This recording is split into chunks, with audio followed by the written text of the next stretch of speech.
왜 경제 당국이 이 문제에 대해서 이렇게 말하자면 공적 자금을 쓰는 거에 대해서 이렇게 소극적이냐라고 이제 하는 것들을 많은 분들이 이야기하시는데,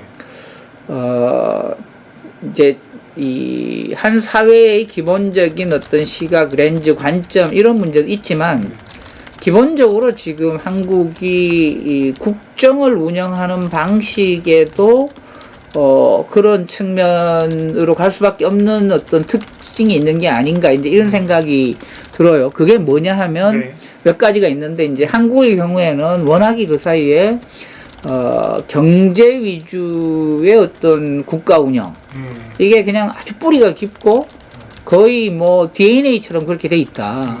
그러니까 뭐 예를 들면 우리 산재 요즘 이야기 많이 하지만 그것도 산재라는 거가 흔히 이제 무슨 중대재해처벌법 이렇게 하지만, 그럼 중소기업은 어떻게 하느냐라고 하는 경제 논리에 대해서 쉽게 그냥 꺾이게 되는 이제 이런 경향이 있는 거죠. 근데 이거는 한국이 그 사이에 워낙 이 압축 성장을 추구해 오면서 경제 위주로 경제를 최우선에 놓는 그런 것들이 정부뿐만 아니라 사회 전체적으로도 상당히 보편화되어 있다고 생각해요. 다들 그렇게 생각하니까 정부나 정치인들도 그거를 말하자면 최우선에 두게 되는 게 익숙한 거죠. 그러니까 이제 우선 하나는 그 사이에 한국이 뭐 60년대 이후에 경제 위주의 어떤 국가의 지향, 운영 이런 것들이 굉장히 익숙하다. 근데 이제 그런 관점에서 보면 사실은 코로나라는 것은 경제와 관련 있지만 이건 사람의 생명이라든지 뭐 건강과 관련된 거니까, 경제라는 거는 일종의 그거의 뭐 후유증 같은, 그러니까 그런 성격이 되는 거죠. 그러니까 이게 말하자면 코로나 자체를 어떻게 이해할 거냐라고 하는 좀 근본적인 질문하고 연결된다고 봐요. 그러니까 이 정부가 코로나를 어떻게 이해하고 있냐, 코로나 이 유행이라는 거를. 그러면은 국민의 생명과 안전 문제로 보는 거냐, 경제 타격이 있을 수밖에 없는 큰 재난으로 보는 거냐, 두 가지가 비슷한 말 같지만, 그리고 두 가지 성격이 다 있다라는 말이 아마 정확하겠지만, 기본 프레임이 뭐냐에 따라서 뭐에 더 중점을 두게 되느냐가 이제 갈릴 수밖에 없다. 이제 이런 우선 기본적인 우리 국가 운영의 프레임이 하나 이제 있는 것 같고요. 또 하나는 우리가 그 사이에 이제 정부를 운영해온 방식에 저는 문제가 있다고 생각해요. 이런 이야기는 많은 분들이 잘 이야기를 안 하는데, 그게 뭐냐 하면 이렇게 이제 질문을 해보는 거죠. 이는 코로나라는 정말 어떻게 보면 미증유의 사건을 지금 우리가 경험하는 건데, 이게 이제 끝났다. 그러면 예를 들어서 정부 당국 중에 기재부나 예산 당국이 잘했다라는 이야기를 듣는 성과 지표가 뭐겠냐, 이런 거. 코로나에 대처를 잘했다. 복지부는 무슨 이야기를 듣겠고, 교육부는 무슨 평가를 받겠냐. 꼭 뭐 무슨 상급자한테 또는 뭐 무슨 대통령에게, 국민에게 뭐 그런 게 아니고 국민과 사회적으로도 또는 역사적으로도 스스로 우리가 일을 잘하고 제대로 했다, 제대로 대응했다, 제대로 정책을 폈고 제대로 대응을 했다라는 것을 무엇을 말하자면 잣대로 그렇게 생각하겠냐는 거예요. 그러면은 예를 들어서 자영자가 굉장히 고통을 겪었다. 기재부 또는 예산당국이 잘했다, 못했다 라는 잣대로 쓰일 것 같지 않단 말이죠.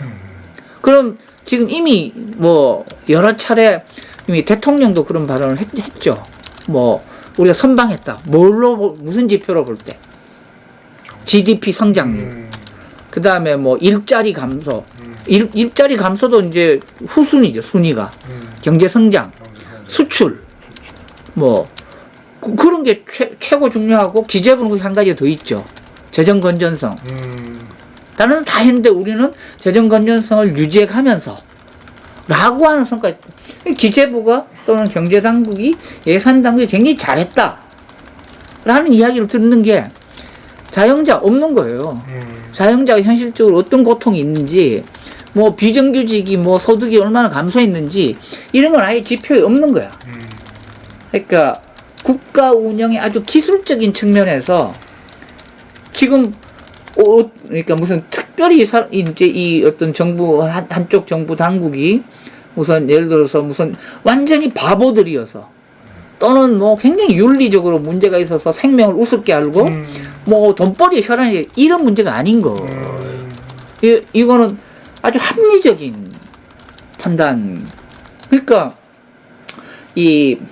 뭐 많은 사람들이 그렇게 얘기하죠. 왜 저렇게 지금 재정 건전성이라는 게 외국하고 평균치를 내더라도 우리가 나쁜 편이 아닌데 저렇게 목숨을 걸고 지키려고 하냐라고 하는 건 단순하지 않다는, 뭐 그 사람들이 무슨 이데올로기로 또는 뭐 이런 면도 있지만 분명히 그러나 성과 지표로 보면 그러니까 공무원들이 관료가 정부의 부처가 사회적으로 꼭 뭐 대통령으로부터 아니면 뭐 무슨 이런 평가가 아니라 사회적으로도 야 열심히 잘했다 라고 하는 어떤 평가 성과의 어떤 성격이나 이게 지표가 뭐냐 라고 생각해 보면 기재부가 그렇게 하는 게 너무 당연한 거예요.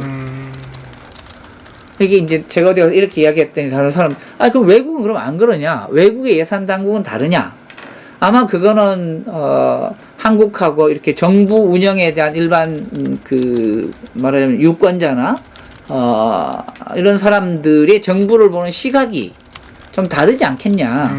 전 그렇게 생각합니다. 뭐 이건 아마 무슨 정치학이나 이런 걸 하는 분들의 어떤 말을 들어봐야 되겠지만, 그러니까 우리처럼 뭐 복지부는 복지부 일, 교육부는 교육부 일, 뭐 이렇게 말하자면 딱딱 나눠져 가지고 잘했다 못했다 이런 방식으로 하진 않을 것 같아요. 그러니까 코로나 대응을 전체적으로 잘했다 못했다 이런, 그러니까 뭐 한국에서는 심지어 질병관리청하고 보건복지부 사이에서도 뭐 어느 쪽이 잘했냐 아마 뭐 이렇게 공을 다투는 뭐 이런 게 앞으로 나올지도 모르겠는데, 그러니까 저는 이런 어떤 이 한국 관료제에서 갖고 있는 관료들의 동기, 각 부처의 어떤 부처의 동기 이런 것들이 상당히 영향을 많이 미쳤다고 생각합니다. 경제 정책이 근데 이제 결과적으로 어떻게 됐냐 하면은 제가 이제 전에부터 주장했던 거는 이게 지금 코로나19의 방역의 성격이라는 것이 사회적 방역이 굉장히 중요하다. 이거는 예를 들어서 코로나19를 겪으면서 뭐 실업자가 또는 비정규직이 많이 생겨서 어떻게 됐기 때문에 경제적 지원을 해야 된다. 자영자가 살림이 어렵기 때문에 어떻게 해야 된다라는 차원을 넘는 거라는 거예요. 뭐냐 하면 예를 들어서 내가 소득이 감소되고 못 살 것 같으면 자영자가 그런 사회적 거리두기에 적응을 못 합니다. 그걸 못 지켜요. 그럼 이 문제는 무슨 말이냐 하면 방역 기술에 직접 영향을 미치는, 그러니까 경제적 후유증 문제가 아니에요. 그러니까 예를 들면 제대로 된 재난지원금이나 또는 뭐 손실보상을 한다는 거는 결국 방역 기술의 하나예요. 그러니까 사회적 거리두기를 제대로 하게 만드는, 그러니까 후유증을 해결하거나 차후에 뭘 할 문제가 아닌 거죠. 그러니까 지금도 마찬가지인 게 예를 들면 자영자나 또는 뭐 유흥업소 하시는 분들 또는 뭐 무슨 헬스센터 하는 사람들이 이거 지금 이런 식으로 되면 무슨 손실보상금 줄 리가 없다 라고 하면 사회적 거리두기 지킨다고 그러면 어떤 식으로든지 편법이 있으면 편법으로, 뭐 불법으로 하면 처벌을 받으니까 뭐 어떻게 될지는 모르겠습니다만은 심지어 숨어서라도 하겠다라고 하는 이런 것들이 왜 그런 게 생겨요? 이렇게 되면 뭐냐면 사회적 거리두기라는 기술은, 방역 기술은 그렇게 하면 지킬 수 없는 기술이에요. 붙들어다가 예방주사 맞출 수도 없는 거. 그러니까 그 경제적 지원이나 어떤 이런 것들이 그 자체가 방역 기술이라는 게 제 주장입니다. 그러니까 이게 뭐 무슨 보조 수단이라든지, 그러니까 후유증 또는 이 악영향에 대한 어떤 회복이 아니라는, 이 자체가 방역 기술이다. 그러니까 이게 제대로 안 되면 유행 억제 자체가 안 된다. 피해를 회복하는 문제가 아니고, 그러니까 그렇게 생각해야 되는데, 그렇게 보면 사실은 초기부터 정부가 목표를 경제를 예를 들면 경제적으로 타격이 있는 부분은 나중에 도우마가 아니고 방역이 가능하도록 끊임없이 시그널을 냈어야 된다. 그리고 실제로 지원하고 예를 들면 지금 경제적으로 굉장히 타격을 받은 데서도 당장 지금 뭐 손실보상금을 못 받더라도 나중에 다 산정해서 제대로 한다라고 하면 지금보다 훨씬 잘 지킬 거예요. 반발도 적고. 근데 그럴 지금 전망이 없는 거 아닙니까? 그러면은 어떻게든 빠져나가 보려고 그러고 반발하고 하는. 그러니까 다시 말씀드리지만 이 코로나 방역의 성격상 뭐 백신이 덜 됐고 백신이 나오기 전에 더더구나 그랬고 백신 나오고 나서도 마찬가지인데 이 경제적인 지원이라든지 경제적인 활동이 가능하게 하는 거는 이게 보완적이거나 차후의 어떤 조치가 아니라 방역 기술 그 자체다.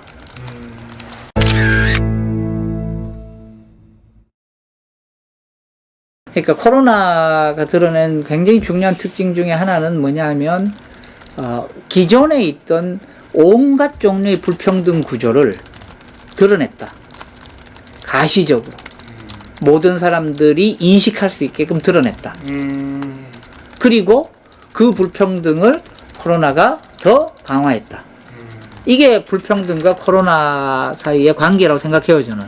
예를 들면 노동의 불평등, 뭐 쿠팡, 뭐 이런 물류센터에서 일하는 거, 야, 쟤들이 코로나도 못 막을 정도로 저렇게 이상한 조건에서 일을 하는구나.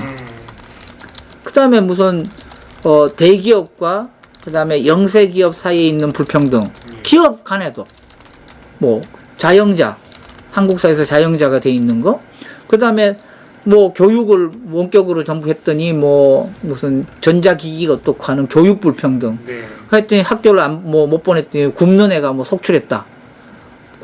학교가 사실은 가장 안전한 그런 애들도 많다. 있던 불평등이죠. 그냥 그 사이에 우리가 정확하게 잘 몰랐던 그런 불평등, 뭐 그 다음에 여성 남성 간의 젠더 불평등, 성불평등도 마찬가지, 네. 지역 간 불평등도 마찬가지. 온갖 종류의 불평등이 그러니까 새로 생긴 게 아니고 있던 불평등이에요. 그게 코로나를 계기로 노출된 거. 그 다음에 그러는 와중에 더 악화된 거. 뭐 교육 같으면은 학교에 못 가니까 학력 격차가 더 커졌다라고 하는 코로나에 대응하는 과정에서 형평 위주의 접근을 우리가 못했기 때문에 그러니까 불평등을 염두에 둔 불평등을 완화시키고 줄이는 거를 목표로 해가면서 대응을 못했기 때문에 기존에 있던 불평등이 더 확대된 거죠. 이게 지금 코로나와 불평등의 관계.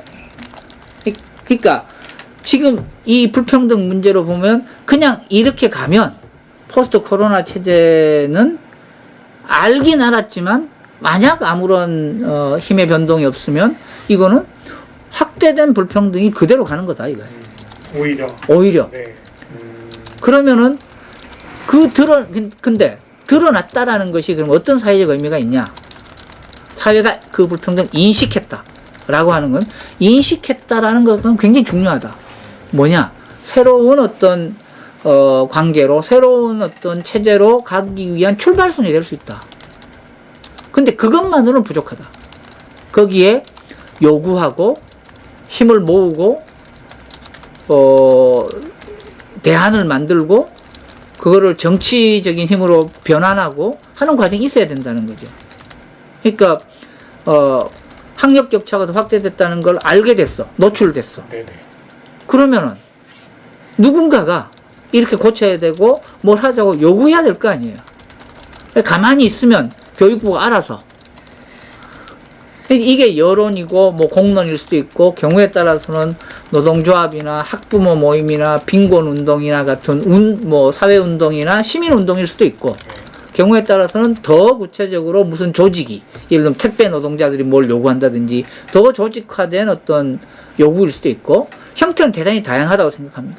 그러니까 어떤 경우는 이념적으로 어떤 경우는 지식으로 어떤 경우에는 여론으로, 어떤 경우에는 조직화된 힘으로 그런 것들이 개입해야 고치에 이게 뭐 뉴노멀이 됐든 아니면 애프터 코로나가 됐든 변화가 생기고 그러면은 그 코로나 때문에 드러나고 확대됐던 불평등을 조금이라도 완화할 수 있다. 이게 제가 이제 이 포스트 코로나 체제에 대한 기본적인 진단이고 아무것도 안 하고 있으면 결국 확대된 불평등이 그대로 유지되거나 더 강화될 가능성도 크다.